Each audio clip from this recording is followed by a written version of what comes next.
Bonjour à tous, bienvenue pour cette deuxième édition de notre webinaire H-Auto consacré aux ressources humaines. Nous allons vous présenter aujourd'hui les résultats d'une enquête auprès des salariés de l'automobile sur le thème « Comment adapter les organisations et le management au nouveau normal ». Cette enquête a été conçue pour autoactu.com et Grand Alexander par Jean-Philippe Perry, consultant en études clientèle et market intelligence, et va vous présenter les résultats. Ces résultats seront également commentés par Christophe Müllaert, directeur practice automobile de Grand Alexander. En fin de présentation, nous aurons un échange sur les questions soulevées par cette enquête. Cette session dure 1 heure. Je passe la parole à Christophe Müllaert qui va nous donner le contexte de cette étude. À toi, Christophe. Très bien. Bonjour à tous. Ravi de vous retrouver pour cette seconde édition. Alors, le thème du jour est éminemment un thème RH, ressources humaines. Alors, vous l'avez compris, il est dédié à la filière automobile. Mais ce qui nous intéresse en particulier, c'est la vision et des collaborateurs et des managers. Il existe déjà beaucoup d'enquêtes sur ce sujet, mais celle-ci vous est dédiée. Je passe la main à Jean-Philippe pour nous présenter le sommaire. Alors, bonjour à tous. Et je passe effectivement tout de suite au sommaire. Alors, au sommaire, on commencera évidemment par un portrait des participants, savoir à qui on a affaire. Ensuite, une partie du questionnaire qui a concerné tout le monde, de savoir où en est-on aujourd'hui à l'égard du travail à distance. Je vous expliquerai ensuite quel fut le parcours des répondants, puisqu'on a eu sur cette enquête en gros 2 questionnaires. On a eu un questionnaire entre guillemets collaborateur, un questionnaire manager.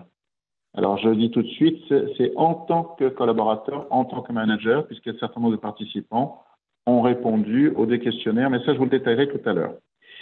Et puis, précisément, on rentrera dans le détail des résultats de chacun de ces questionnaires, donc collaborateur, manager, avant évidemment de vous proposer un certain nombre de conclusions. Alors, je rentre dans le vif du sujet. On va voir assez rapidement qui a répondu à cette enquête. Alors, vous avez été 323 personnes. Merci à ceux d'entre vous qui ont participé. C'est un bel échantillon compte tenu des circonstances. On avait 3 quarts de répondants masculins, 1 quart de femmes, ce qui correspond, sauf erreur de ma part, peu ou prou, à la réalité du secteur automobile. Une moyenne d'âge de proche de 52 ans, 51,9, avec un contingent un peu plus important sur les 50-54 ans, qui représentait 1/3 de l'échantillon. S'agissant des fonctions, nous avons eu 14% de présidents chefs d'entreprise, 18% de cadres dirigeants, 61% de cadres et directeurs, qui constituent donc, j'allais dire, le gros du contingent, et 8% d'employés et techniciens. S'agissant de la typologie d'entreprise, la moitié des répondants viennent d'une grande entreprise, et c'est assez logique dans le secteur automobile. On entend par grande entreprise 5000 personnes et plus. Une personne sur 5 vient d'une ETI. La même proportion, peu ou prou, vient d'une PME et 10% des répondants d'une toute petite entreprise. Les collaborateurs des constructeurs étaient représentés à hauteur de 39%, 17% pour les équipementiers, 12% pour les groupes de distribution, 6% pour les établissements financiers et bien sûr un certain nombre d'autres entreprises. S'agissant cette fois des fonctions, 1/3 des répondants provient de la fonction commerciale, 15% de la direction générale, 14% marketing communication, 8% pour l'ingénierie et puis vous voyez par la suite dans une proportion plus faible, direction de projet, direction financière RH, direction industrielle, direction des achats et direction logistique. Alors, je vous propose d'attaquer tout de suite sur les résultats avec cette première partie, donc concernant la situation actuelle à l'égard du travail à distance. Alors, un petit retour en arrière malgré tout, de savoir combien d'entre vous ont eu recours au télétravail durant le confinement. Alors, ce n'est pas une surprise, 85%. La moitié des répondants a eu recours au télétravail, au travail à distance, donc en intégrale. et on va dire un très gros tiers a travaillé de façon partielle. 7% ont dû cesser toute activité, 9% ont poursuivi comme avant, et comme avant, on entend probablement pour ces personnes-là des gens qui sont en itinérant. Alors, qu'en est-il de la reprise, entre guillemets, puisque évidemment le terrain de cette enquête a été effectué avant l'annonce qui nous a été faite hier soir d'un retour au confinement. Eh bien, nous étions, si je puis dire, assez loin de l'ancien normal, puisque, en gros, une personne sur 5 avait repris à 100% en présentiel. Pour les 80% restants, ce sont des gens qui avaient recours au télétravail. Alors, on le voit dans des proportions diverses, majoritairement en présentiel pour une personne sur 5, à proportion égale également pour une personne sur 5, un tiers majoritairement en travail à distance et encore une dizaine de pourcents qui étaient à 100% en travail à distance. Au total, on sait que 83% des répondants qui ont travaillé à distance pendant le confinement ont continué à le faire d'une façon ou d'une autre lors de ce qu'on va pouvoir appeler maintenant la première reprise. Et on notera même qu'une petite proportion de ceux qui n'avaient pas eu recours au travail à distance ont fini par y recourir après au moment du déconfinement. Alors, on a bien sûr voulu savoir quelle était l'opinion des participants à l'égard du télétravail. En deux temps, la première, c'est effectivement savoir quelle est l'opinion d'une façon générale. 85% de gens favorables, un tiers très favorable, une moitié plutôt favorable. Et puis surtout, on a voulu savoir si cette opinion avait évolué dans le temps. Ce qu'on voit, c'est que pour la moitié des répondants, cette opinion a évolué à faveur du travail à distance. Et pour 40% d'entre eux, elle n'a pas changé, mais il faut savoir que sur ces 40%, on en a 80% qui sont favorables au travail à distance. Donc de façon très simple, on a un quasi-plébiscite à l'égard du travail à distance et quasi-plébiscite qui s'est renforcé au vu de l'expérience, puisqu'encore une fois, une très grande majorité de gens ont évolué en faveur du travail à distance ou n'ont pas changé d'avis, mais étaient déjà favorables à ce travail à distance. Donc c'est un résultat extrêmement clair de ce point de vue. Pour autant, concernant les modalités d'application, j'entends par là comment ces personnes qui sont favorables au travail à distance souhaitent l'appliquer à partir alors j'allais dire maintenant, mais ce sera maintenant reporté un petit peu, ce sera dans le futur, et on va dire au moment de la reprise. Alors on voit qu'il y a une petite proportion qui reste défavorable, 7%, aux 15 jours télétravaillés. Et on a ensuite la moitié des personnes favorables au travail à distance qui souhaitent néanmoins une primauté du présentiel.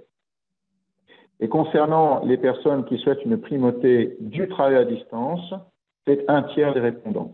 Alors vous le voyez, les réponses sont assez diverses, c'est-à-dire que tout le monde n'a pas la même vision du travail à distance ou plutôt du mix entre travail à distance et travail présentiel. Et évidemment, on imagine bien que ça laisse augurer d'un certain nombre de difficultés d'organisation pour les entreprises au moment de le mettre en place, si on souhaite, entre guillemets, faire plaisir à tout le monde. Dernier slide sur cette partie. Comment est-ce qu'on envisage le travail à distance vis-à-vis de l'entreprise ou des collaborateurs? À qui est-ce que c'est bénéfique? La réponse est extrêmement claire, puisque les 3/4 des répondants considèrent que le travail à distance est bénéfique aussi bien aux collaborateurs qu'à l'entreprise. Et donc, on est dans ce qu'on peut définir comme une relation gagnant-gagnant. Très rapidement, 12% considèrent qu'il est plutôt favorable aux collaborateurs, 8% qu'il est plutôt favorable aux entreprises, et on retrouve la petite proportion de répondants qui n'est pas favorable du tout au travail à distance. Christophe, je crois que tu as quelques commentaires sur le sujet.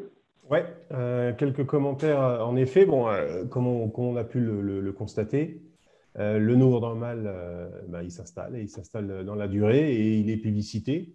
Je rappellerai juste une étude récente des Échos qui rappelait qu'en 2019, c'était finalement 15% des entreprises françaises qui avaient recours au télétravail. Et suite au confinement, c'est aujourd'hui plus de 77%. Donc, je crois qu'il n'y a pas beaucoup de débats. Et ce qui est intéressant, c'est qu'en dépit d'une mise en place sous la contrainte, dans l'urgence. Le télétravail est renforcé au fil du temps et s'installe donc durablement. Mais il ne semble pas pour autant qu'il remplace le présentiel et ne le remplacera sans doute pas. Il n'y a qu'à s'intéresser d'ailleurs au nombre de jours souhaités entre le présentiel et le virtuel. Et là, il y a encore beaucoup de réglages à réaliser.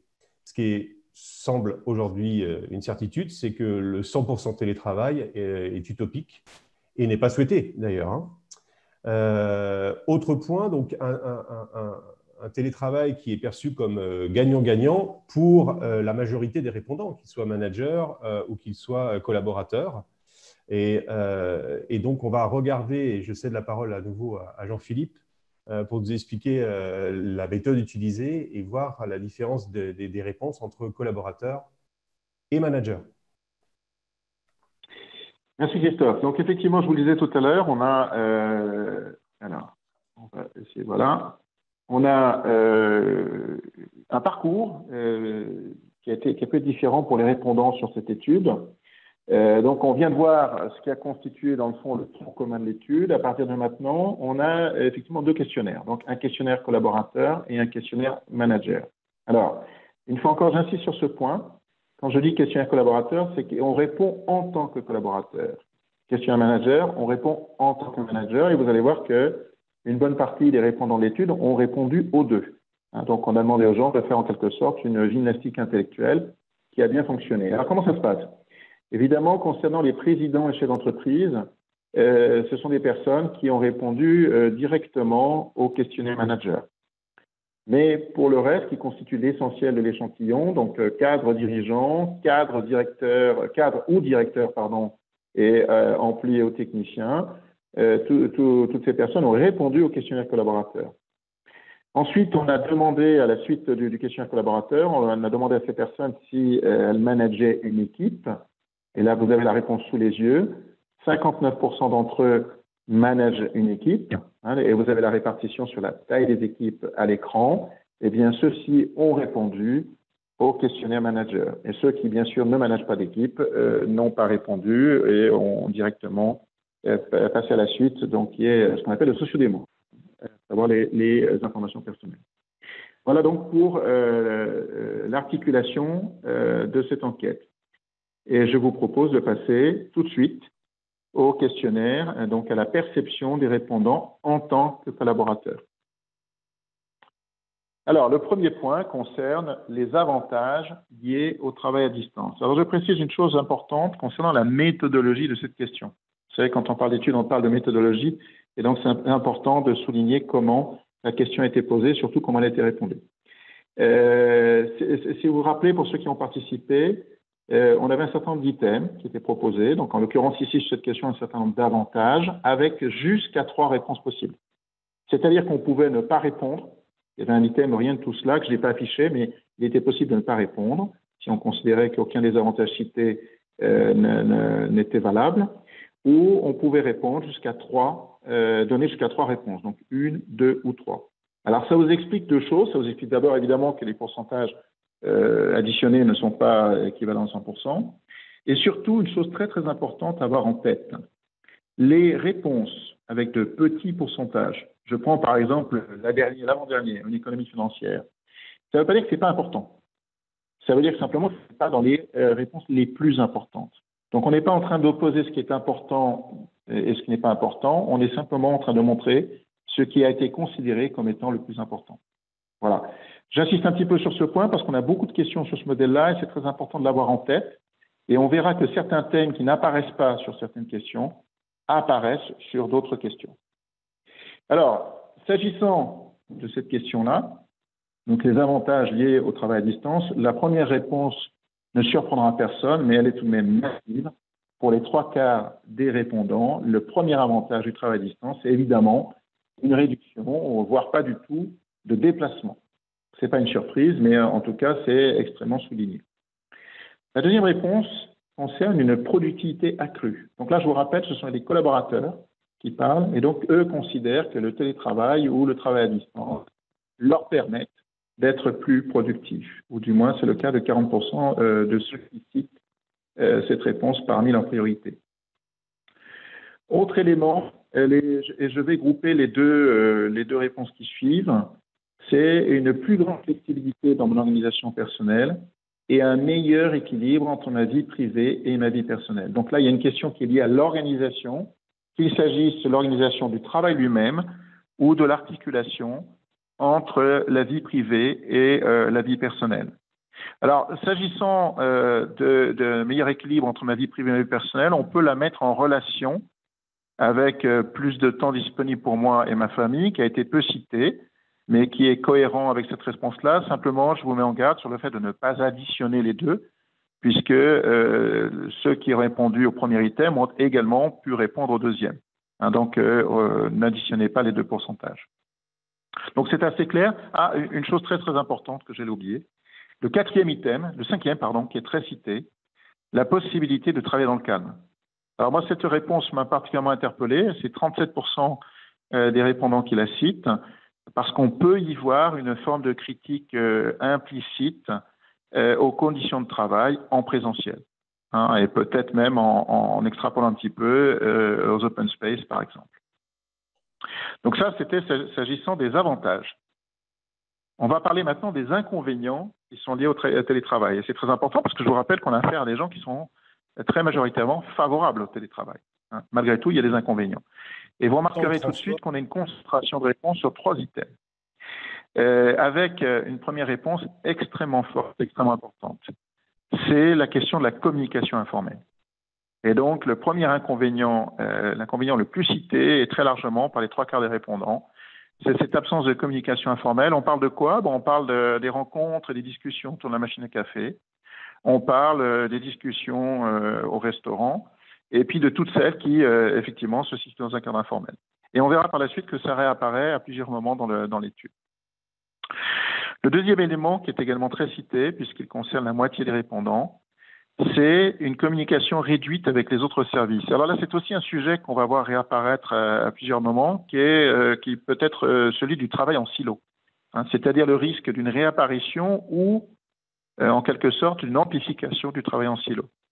Et le sentiment qu'on a, c'est que pendant le confinement, on a plutôt pas mal communiqué au sein de sa structure, de sa cellule, alors qu'il s'agisse du service, du département. En revanche, la communication entre départements ou entre services, elle, semble en avoir souffert. Et puis, un troisième point qu'il est extrêmement important de souligner, c'est un sentiment d'isolement, donc quelque chose qui est plus individuel, mais cité par 4 personnes sur 10. C'est très important. Alors, j'ai jeté un petit coup d'œil pour savoir si ces personnes-là étaient des personnes qui étaient plus réfractaires au travail à distance. C'est le cas, mais je dirais presque à la marge. C'est un petit peu le cas. Donc, ça veut dire qu'on a quand même une proportion significative de gens ici qui sont favorables au travail à distance et qui, néanmoins, signalent ce sentiment d'isolement. Et ça, c'est clairement quelque chose sur lequel il va falloir travailler au moment où on va maintenir le télétravail. Je passe à la question suivante. On a voulu savoir quelle était l'opinion des collaborateurs à l'égard de la capacité d'adaptation, ou de la façon plutôt, dont leur manager, la hiérarchie directe, s'est adapté au contexte qui a suivi le déconfinement. Hein, donc là, on ne parle plus des confinements, mais on parle de ce moment, entre guillemets, de la reprise. On sait qu'elle s'arrête maintenant, mais de ce qui a constitué la reprise jusqu'ici. On peut très, très clairement signaler un satisfecit, hein, puisque 79% des collaborateurs se déclarent très satisfaits, un tiers d'entre eux, ou plutôt satisfaits pour la moitié d'entre eux. Il faudrait tout de même ne pas négliger les 1 collaborateur sur 5 qui ont exprimé une insatisfaction. Alors, je vais dire une bêtise en quelque sorte, mais si vous avez une équipe de 5 personnes, statistiquement, eu égard à cette enquête, il y a des chances pour qu'une de ces personnes soit de ce point de vue insatisfaite. Donc, il ne faut pas le négliger. S'agissant cette fois des attentes à l'égard de la hiérarchie. Donc là, on revient au format 3 réponses possibles. Hein, donc là, on parle de priorité C'est important de signaler parce que vous pouvez voir sur le graphe qu'on a des réponses qui sont beaucoup plus éclatées, entre guillemets. On a moins de concentration. Alors, qu'est-ce qu'on a? On va retrouver sur le premier item le thème de la communication, sur le premier et deuxième item, le thème de la communication. Le tout premier concerne les réunions présentielles. Donc, on parle de télétravail, et vous voyez que là apparaît un élément extrêmement important, qui est celui du présentiel. On l'a signalé tout à l'heure. Hein. Ce qu'on a dit, dans le fond, c'est que la demande aujourd'hui, ce n'est pas une demande de télétravail. C'est une demande d'un mix entre télétravail et travail présentiel. Et on a vu que ce mix, il est extrêmement variable suivant les répondants. Et là, on retrouve ce thème, hein, le thème du présentiel, puisqu'on a un tiers des répondants. Une des attentes essentielles, c'est d'avoir des réunions présentielles, mais pas n'importe lesquelles, des réunions présentielles qui donnent envie d'y aller. Deuxième thème, qui a trait à la communication, c'est d'avoir une communication qui soit véritablement interactive. C'est quelque chose qu'on avait déjà vu sur l'enquête précédente. Hein, il y a une demande de communication interactive dans un contexte où la communication top-down, où la communication descendante est favorisée. Hein, pourquoi? Parce que la technologie permet aujourd'hui à la direction d'une entreprise, de façon très simple, très facile, de s'adresser simultanément à tous les collaborateurs. Mais on comprend bien que quand on fait ça, on parle d'une communication purement descendante. Hein, à part la séance de questions-réponses sur la fin, on n'est pas dans l'interactivité. Là, la demande, elle est très clairement d'une communication plus interactive.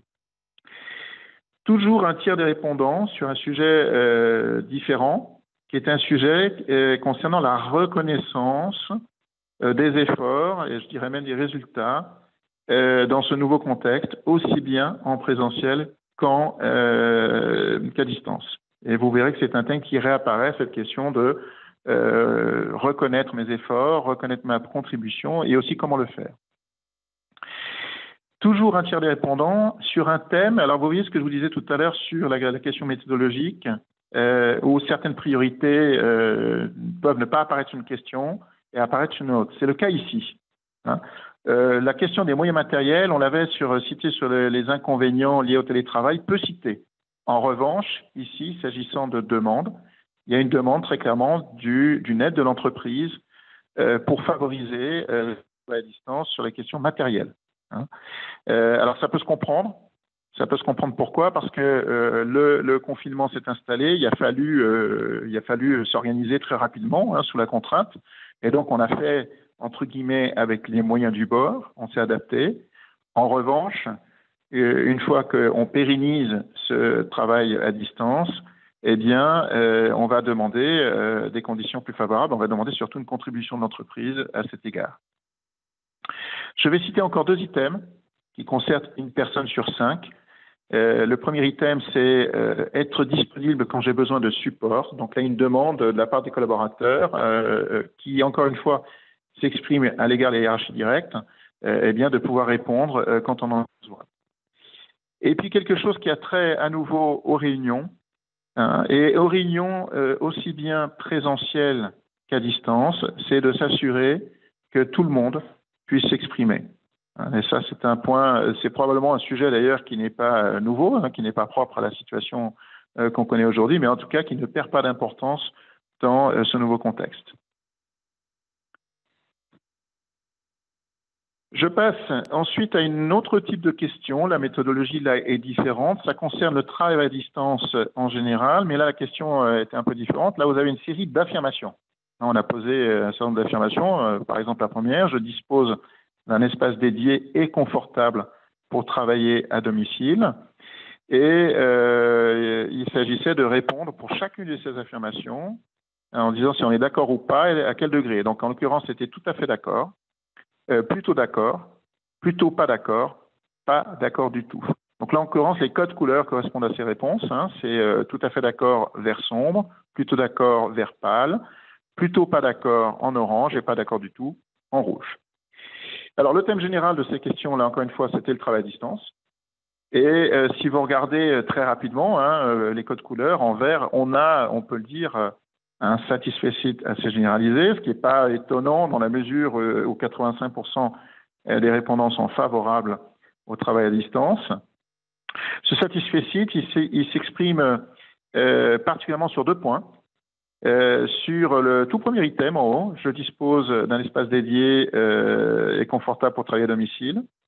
Et sur le deuxième item, la clarté des consignes et des règles de télétravail. Alors, 2 choses là-dessus. D'abord, on a affaire, comme on le disait, comme on le disait tout à l'heure, à une population plutôt majoritairement de cadres. Donc, on imagine qu'une population qui a plutôt plus de ressources pour s'installer favorablement chez soi en télétravail, et puis une population qui, en principe, est habituée à travailler en autonomie. Donc, ça explique très probablement le taux de réponse sur ces 2 questions. On note néanmoins, et c'est important de le souligner, que même sur ces 2 questions, on a tout de même un répondant sur 5 qui répond de façon négative.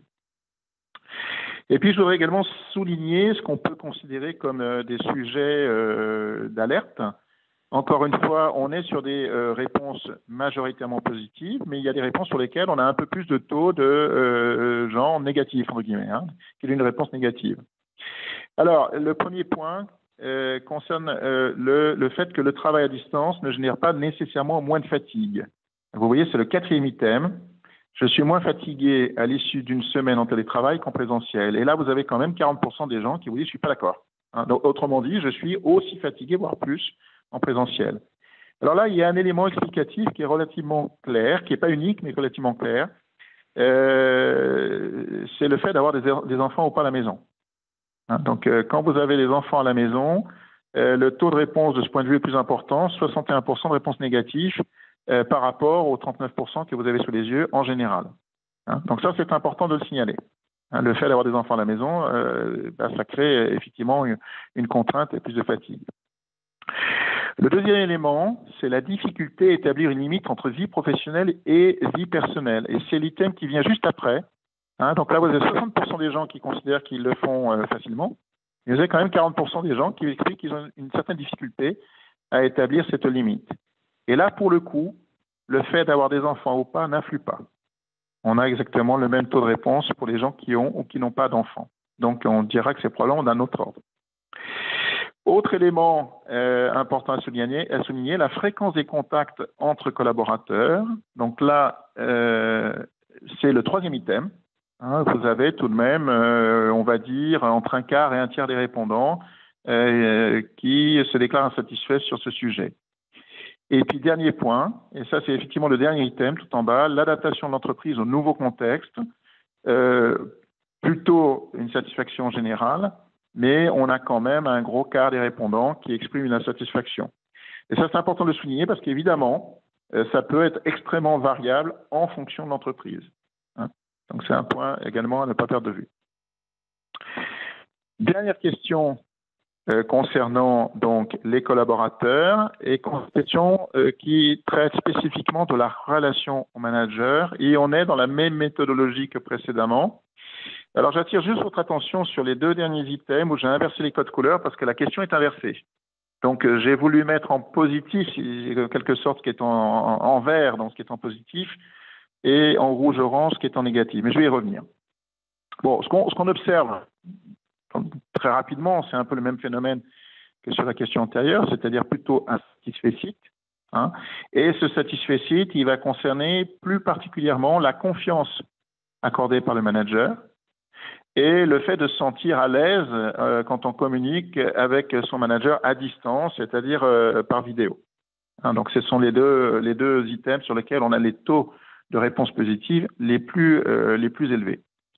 En revanche, on va s'intéresser à ces questions, ces items sur lesquels on a un taux de réponse négative un peu plus élevé, en commençant par le 4e. J'ai le sentiment que mon manager me tient informé de tout ce que je dois savoir. Eh bien, on a tout de même 30% des répondants qui répondent de façon négative. Donc, en quelque sorte, avec un soupçon de rétention d'informations à l'égard du manager. Autre élément, alors 2 items plus bas, c'est la fréquence des contacts avec le manager. On a 3/4 de gens satisfaits, mais on a tout de même 1/4 de gens insatisfaits qui considèrent que cette fréquence n'est pas satisfaisante. Élément important également, et là ça concerne la toute dernière réponse. depuis le confinement, un écart s'est creusé entre mon manager et moi.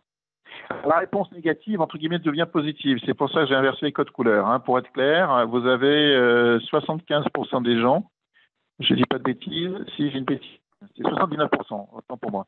79% des gens qui disent non, il ne s'est pas creusé, l'écart ne s'est pas creusé entre manager et moi, donc ces 79% sont évidemment en vert. En revanche, on a quand même 21% des gens, un collaborateur sur 5, qui considèrent que cet écart s'est creusé. Deux éléments que je signe encore rapidement, c'est l'aide apportée par le manager. Hein, donc, j'ai le sentiment que mon manager m'apporte toute l'aide dont j'ai besoin. Et puis, la clarté des attentes du manager à l'égard des collaborateurs. Là aussi, encore une fois, vous avez le même phénomène, hein, une réponse généralement positive, mais entre 20 et 25% de collaborateurs qui se déclarent satisfaits. Alors, j'insiste toujours un petit peu sur ces éléments-là parce qu'une étude, elle sert surtout à ça. Hein, c'est bien, évidemment, d'avoir des réponses qui sont positives, c'est toujours agréable, mais surtout, ce qu'il faut, c'est bien regarder ce qui ne fonctionne pas, parce que c'est là qu'une étude s'avère particulièrement intéressante. Je pense que tu as des choses à dire, d'ailleurs, à ce sujet. Christophe. Oui, alors pour le moins, c'est très riche, hein, on le voit, hein, il y a beaucoup de choses qui ressortent dans cette étude. Donc, si on zoome sur les réponses des collaborateurs, il y a néanmoins quelques enseignements et j'essaierai d'être suffisamment synthétique. Bon, le constat s'impose, hein, et ça vraiment le mérite de cette étude, c'est que finalement, le télétravail, le nouveau normal plutôt, c'est pas tant le télétravail, mais en fait, c'est le nouveau présentiel, puisque c'est ça que finalement on constate. D'ailleurs, il faudra peut-être qu'on mette un copyright, Jean-Philippe ou Florence, parce qu'on parle du nouveau normal, mais nous, on va parler effectivement du nouveau présentiel. Bon, les autres enseignements, c'est que le télétravail, c'est pas cool à la maison, hein. C'est une productivité qui est globalement jugée en hausse et par tous. Du stress qui ne baisse pas, au contraire, et pas forcément moins de fatigue, malgré le gain, évidemment, du transport. Hein. Alors, il y a un autre point qui, évidemment, est à relever, hein, c'est l'aveu d'isolement. 43% des sondés, on ne peut pas passer à côté. Un manque de reconnaissance. Et là, on touche à des sujets qui touchent forcément au management. Hein. Et puis, et Jean-Philippe l'a souligné, c'est le poids des réponses quand on parle de la communication et notamment de la communication informelle. Et donc, finalement, il est urgent, notamment pour nos amis managers, de formaliser l'informel, si je peux me permettre, parce qu'on se rend compte qu'avec le télétravail, le poids de la communication informelle dans les organisations permet son fonctionnement. Et ça, c'est autant valable pour les collaborateurs que les managers. Hein, donc, l'informalité est un réel besoin exprimé. Donc, finalement, ce qu'on peut en dire, hein, c'est que ce n'est pas tant moins de présentiel, mais mieux de présentiel avec des problématiques liées au travail en équipe. On l'a vu, hein, un format des réunions de travail qui probablement est à repenser, notamment pour éviter les silos, et on y reviendra, de favoriser des rencontres avec ceux que l'on voit moins. Hein. Et puis, et tu le soulignais aussi, hein, une communication plus interactive. Donc, ce n'est pas forcément moins d'informations. On a vu, hein, il y avait quand même des gens qui estimaient que l'information ne circulait pas si bien. Donc, ce n'est pas moins d'informations, mais davantage de communication et notamment de partage en groupe, mais tout autant des communications one-to-one, des points avec son manager et du feedback, puisque c'est ce qui sépare finalement la communication d'information. Et globalement, une expérience jugée plutôt favorable par les collaborateurs quand ils regardent et constatent la relation au manager, ce qui n'était pas gagné, hein, mais des insatisfactions qu'il ne faut pour autant pas laisser de côté. Et c'est ce qu'on va voir maintenant avec Jean-Philippe à nouveau, en comparant les réponses côté manager. Merci Christophe. Alors effectivement, on passe maintenant à la perception en tant que manager. J'insiste sur ce point. Pourquoi? Parce que, comme on l'a vu, les gens qui ont répondu à cette partie-là, alors il y a une petite partie qui n'a répondu qu'à cette partie. Ce sont ceux qui ne sont en quelque sorte que managers, hein, autrement dit les présidents d'entreprise ou chefs d'entreprise. Mais la très grande majorité des répondants, ce sont des gens qui avaient répondu auparavant au questionnaire dont je viens de vous montrer les réponses. Donc, il y a une petite gymnastique intellectuelle. Ils ont changé de casquette, mais on sait que ça a fonctionné. Alors, évidemment, ce qui va être intéressant, c'est de voir ce qui match. Et puis là, il y a des choses un petit peu spécifiques pour les managers. Alors, on va reprendre les mêmes questions, la même structure. J'insiste sur ce point, jusqu'à 3 réponses possibles. Donc, encore une fois, là, on est dans la priorisation. Et on repart sur les avantages liés au télétravail. Alors là, pour le moins, on peut dire qu'il y a consistance, puisque je crois qu'à un point près, le premier item est exactement le même, et c'est massif. Moins de déplacements pour les collaborateurs. Bon, j'insiste pas trop lourdement là-dessus, on comprend bien. Hein, c'est effectivement l'avantage numéro 1 du travail à distance. Le deuxième élément me paraît très intéressant. On est à 4 managers sur 10. Et plus d'autonomie accordée à mes collaborateurs. Donc là, c'est un point particulièrement intéressant parce que ça signifie aussi que pour ces managers, l'autonomie constitue une valeur positive. Donc on n'est pas dans le chef, entre guillemets, on est bien dans le manager. Autre point important, pour un tiers des répondants, une plus grande flexibilité dans l'organisation du travail de mon équipe. Donc là, on retrouve un thème commun. Vous vous souvenez que les collaborateurs considèrent que, pour un certain nombre d'entre eux, considèrent que le travail à distance apporte de la flexibilité, y compris dans l'organisation de son travail. Là, on retrouve cette flexibilité, mais cette fois dans l'organisation du travail vis-à-vis de l'équipe. Point suivant qui concerne un gros quart des répondants a trait aux réunions, des réunions jugées plus efficaces. Et là, c'est peut-être quelque chose qui est un petit peu plus spécifique à la vision des managers. Et puis, je voudrais également citer les 2 points suivants. Le premier qui concerne un gros quart des répondants. Le télétravail, c'est une réponse aux attentes de certains collaborateurs. Alors ça, c'est intéressant parce qu'on peut le comprendre évidemment comme des attentes qui étaient préexistantes. Hein, c'est-à-dire que c'est quelque chose que certaines personnes attendaient. Et puis, les circonstances... les cas de force majeure, comme on dit, ont permis finalement de le mettre en place. Ce qui peut expliquer, bien évidemment, l'adhésion très large des collaborateurs au télétravail, ou pour le moins, à un mix entre télétravail et travail présentiel. Et puis, le dernier point que je vais... alors non, pas le dernier d'ailleurs, c'est l'avant-dernier que je vais citer, une productivité accrue de mon équipe. On le sait que tout à l'heure... on a vu que les collaborateurs considéraient également que le travail à distance était source de productivité. Ils étaient plus nombreux d'ailleurs, ils étaient 40% à le citer. Alors encore une fois, ça ne veut pas dire que les managers qui ne l'ont pas cité ne considèrent pas le télétravail comme source de productivité. Ça veut dire qu'ils avaient des choses plus importantes à nous dire avant. Et puis un point qui me paraît aussi important de souligner et qu'on a peut-être tendance à oublier est cité par un répondant sur 5. C'est plus de temps disponible pour le travail que j'ai effectué en dehors du travail de management. Et on sait très bien, la plupart des managers sont des gens qui ont 2 vies. Ils ont une vie de manager, mais ils ont une vie également de collaborateur. C'est-à-dire que quand les réunions sont terminées, eh bien, il y a un certain nombre de tâches à effectuer tout seul devant son ordinateur. Et eh bien, pour un certain nombre de ces personnes, le télétravail ou le travail à distance facilite cette partie-là du travail. On va parler maintenant des inconvénients. Alors, les inconvénients, à l'inverse, on a une concentration de réponses sur un certain nombre d'items qui est un peu plus forte, notamment les 3 premiers items, et les 2 premiers qui sont cités par la moitié des répondants, ce qui est quand même très important sur ce type de réponse, ce type de méthodologie. Le premier, très clairement, remet en avant un thème qu'on a cité tout à l'heure et qui, pour moi, est l'un des grands sujets de l'étude, c'est le risque du travail en silo. Donc, le risque d'isolement à l'égard des autres départements de l'entreprise. Encore une fois, on voit bien ce qui s'est passé. On a mis en place le travail à distance, le télétravail sous la contrainte.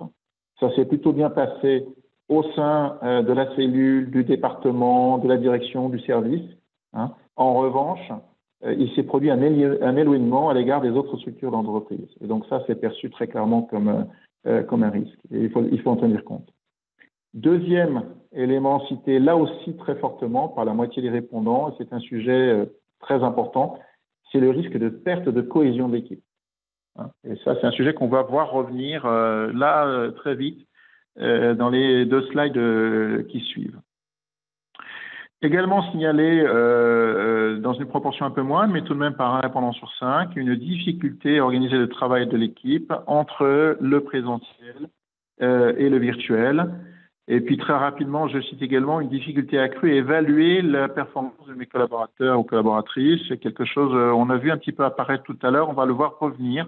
Hein, c'est cette question qui est tout de même en filigrane par rapport au télétravail. C'est comment est-ce qu'on fait, dans le fond, pour à la fois évaluer et reconnaître le travail et la performance des collaborateurs, sachant que de la part des collaborateurs, il y a une crainte à ce sujet. Cette question qui était spécifique, qu'on a posée de façon spécifique au manager, c'est une question concernant la demande de soutien. Et par soutien, on peut entendre formation. Alors, pas uniquement, mais on peut entendre également formation. On est toujours dans la même méthodologie, jusqu'à 3 réponses possibles. Donc, encore une fois, on priorise. Et qu'est-ce qu'on voit apparaître dans les priorités? Vous le voyez, quelque chose qu'on vient d'évoquer, c'est le thème de la cohésion de l'équipe. Donc ça, c'est important parce que quand vous avez ce thème-là mentionné à 2 reprises et de façon différente, eh bien évidemment, ça le renforce.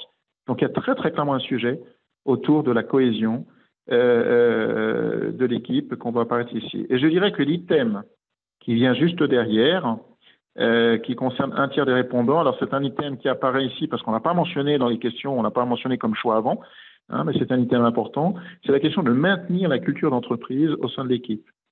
Et là, je pense qu'on peut le mettre en rapport avec la cohésion. Alors, c'est une cohésion un peu différente. Hein. La cohésion de l'équipe, ça peut être la cohésion des membres entre eux, mais ça peut être aussi la cohésion à l'égard de l'entreprise. Et là, dans le deuxième item, on est très clairement sur la cohésion à l'égard de l'entreprise. Autre thème important qui concerne 1/3 des répondants, c'est l'animation des réunions dans un environnement digital. Alors, c'est important parce que c'est aussi bien les réunions à distance que les réunions présentielles. Et donc, on sent bien qu'on a un sujet là-dessus, hein, que cette nouvelle situation pose la nécessité de revoir comment on fait pour animer une réunion. Et puis, j'en parlais à l'instant sur le slide précédent, la question de l'évaluation de la performance dans un environnement digital. Hein, et comment je fais, dans le fond, pour évaluer la performance de mes collaborateurs quand je les vois moins et quand je les vois probablement différemment en présentiel. Hein, donc là aussi, c'est un thème qui est récurrent sur plusieurs questions qu'on a pu poser.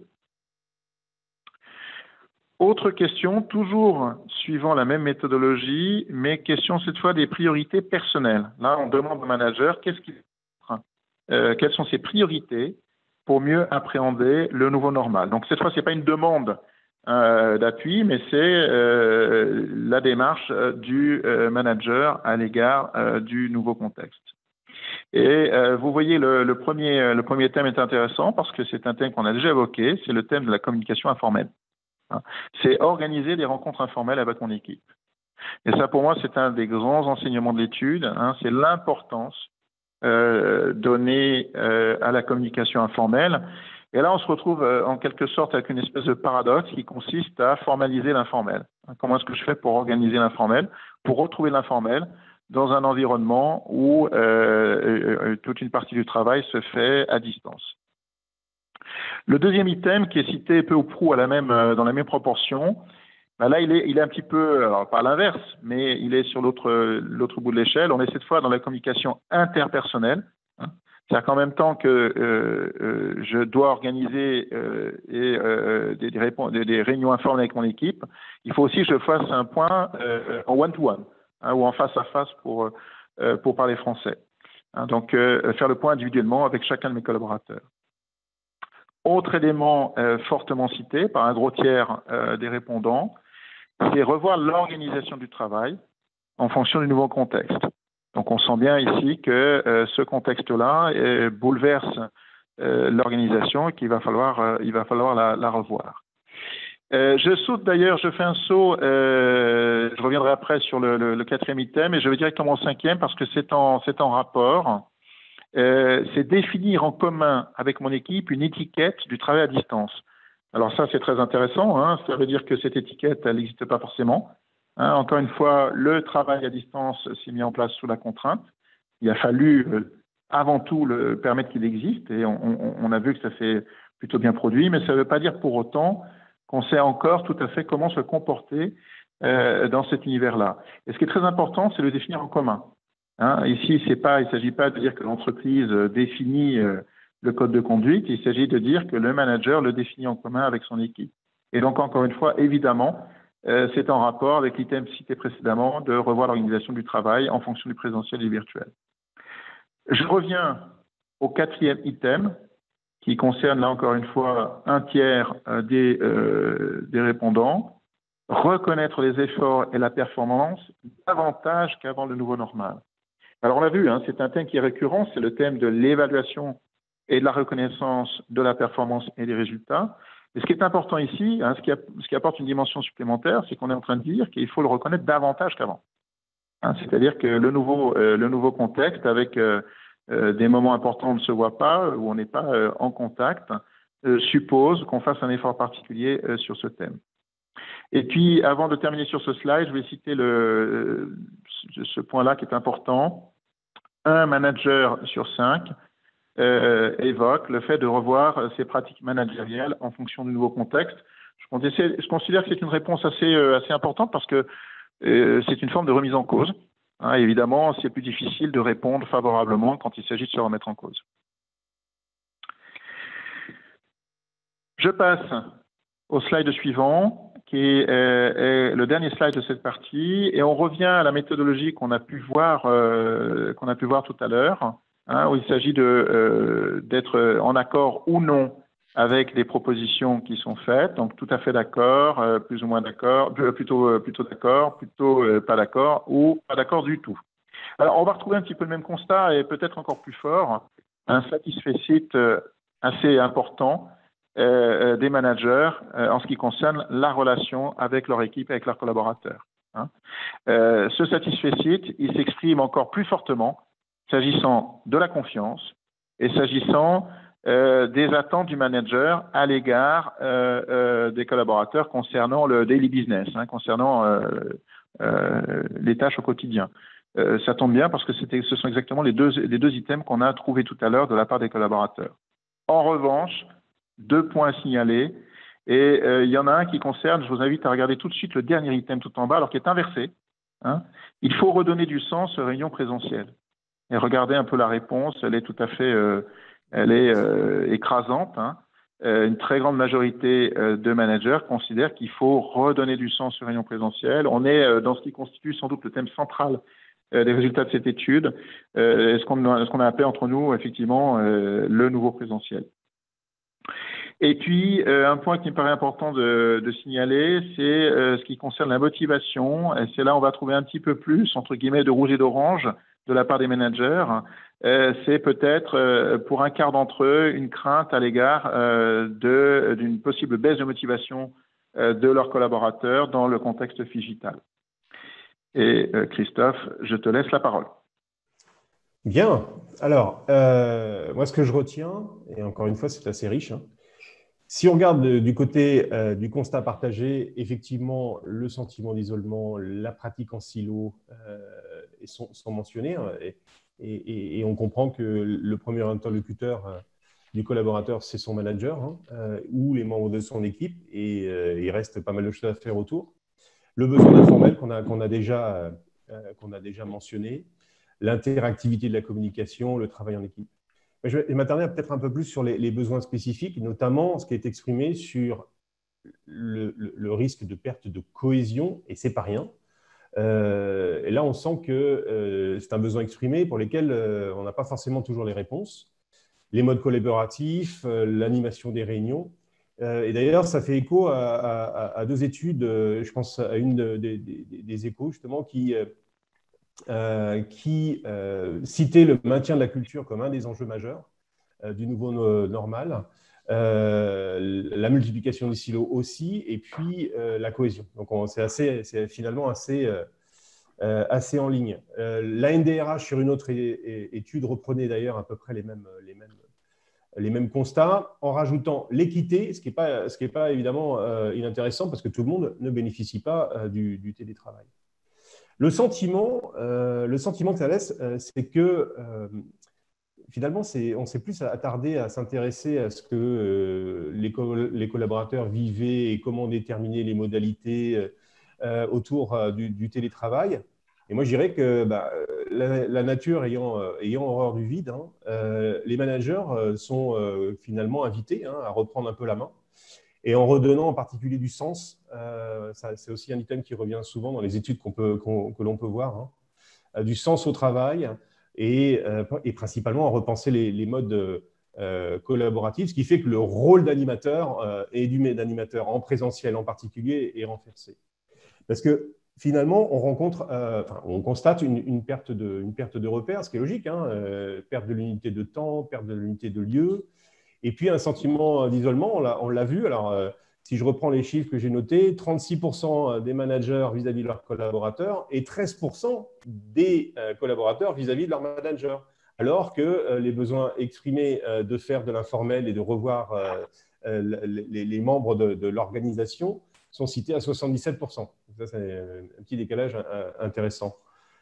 Autre décalage que j'ai noté, c'est entre les besoins exprimés d'accompagnement, et là je reviens sur des sujets éminemment importants, la cohésion, la culture, l'animation et en particulier des réunions.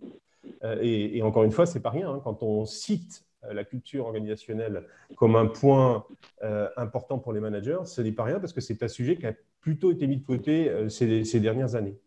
Mais si on regarde les besoins exprimés et finalement on pose la question juste après des priorités que se donnent les managers pour ce faire, eh bien, on parle de rencontres effectivement informelles, on parle de communication one-to-one et d'organisation du télétravail. Donc finalement, et c'est ce que disait Jean-Philippe, ce n'est pas si simple de se remettre en cause et on sent qu'il y a probablement un besoin d'accompagnement sur notamment le sujet de la cohésion qui revient souvent, hein. Et donc, le risque, finalement, c'est que les grands oubliés de tout ça, là, de ce nouveau normal, ce soit un peu les managers, hein.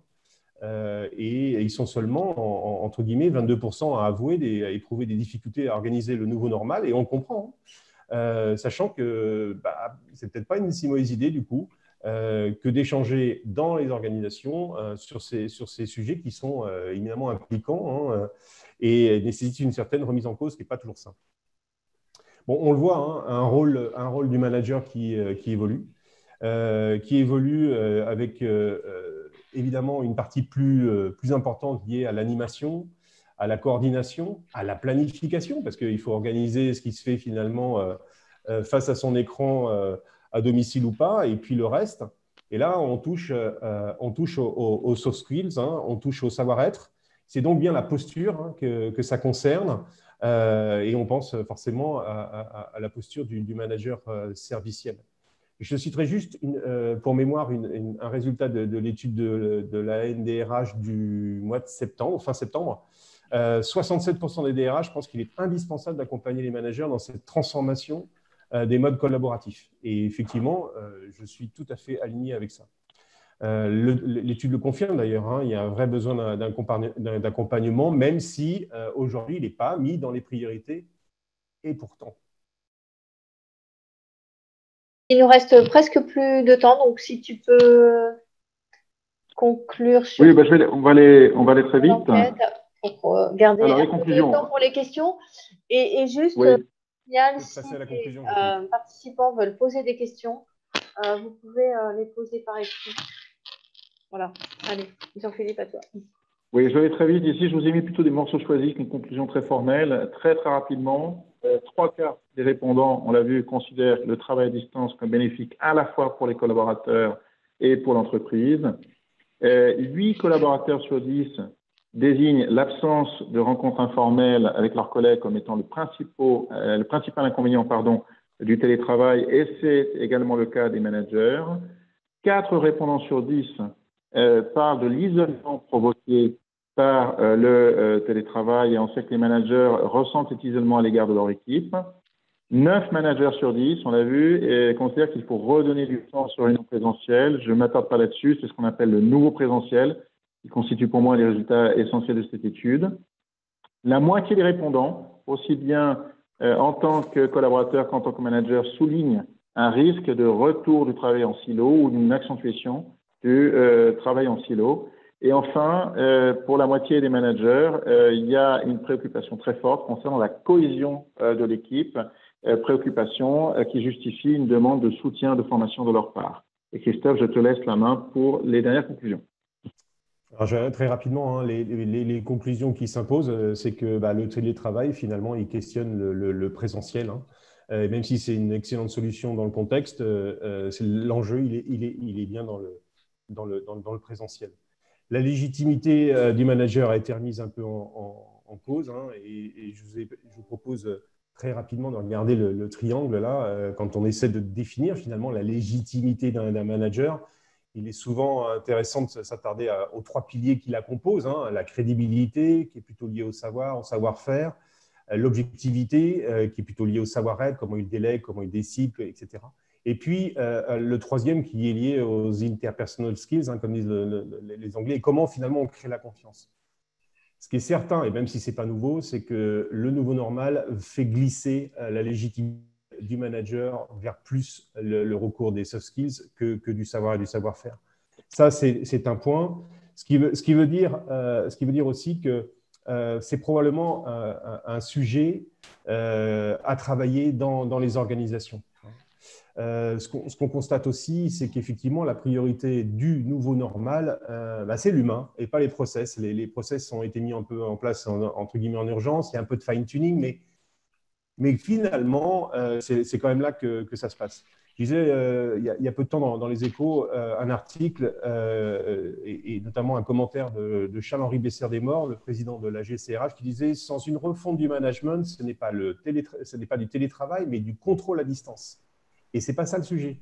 Donc, effectivement, réaligner les compétences des managers pour les adapter à ce nouveau contexte digitalisé. Un travail aussi sur la culture d'entreprise, on a vu, c'est vraiment le cœur probablement du dispositif de demain, et c'est des sujets qui reviennent alors qu'ils étaient un peu moins prioritaires jusque-là. Donc, on est loin du command and control. Et donc, pour finir, je dirais que ce n'est pas tant une révolution du monde du travail, mais une évolution de son écosystème. Et je pense que l'évolution, ça va se diriger assez naturellement vers de l'empowerment, comme disent encore les Anglais. Je suis désolé, c'est beaucoup de termes anglais, mais c'est quoi? C'est la libération des énergies et des talents dans un but commun. Et donc là, il y a matière à travailler probablement avec les managers. Voilà. Merci Christophe. Merci Jean-Philippe. Jean-Philippe, tu voulais faire une conclusion? Non? C'est bon? Non, c'est bon. Moi, j'ai conclu déjà. Merci. Moi, j'aurais peut-être trois questions. Hein. Je vois qu'on n'en a pas eu des participants, mais pour Christophe Müller, peut-être revenir sur cette histoire de cohésion d'équipe. Comment on fait quand on ne se voit plus pour créer de la cohésion? Est-ce qu'il y a des outils, des formations? Qu'est-ce qui va… Alors là, ça va au-delà des formations. On parle de pratiques managériales. Moi, je pense que c'est le moment… probablement de tendre le micro et de réaliser finalement ce type d'enquête à l'intérieur des organisations, pas seulement des baromètres, parce qu'on travaille avec pas mal de nos clients et on s'aperçoit qu'ils ne disent pas tout. Donc justement, organiser des tours de table, des workshops, des ateliers, pour finalement remettre le manager au centre de tout.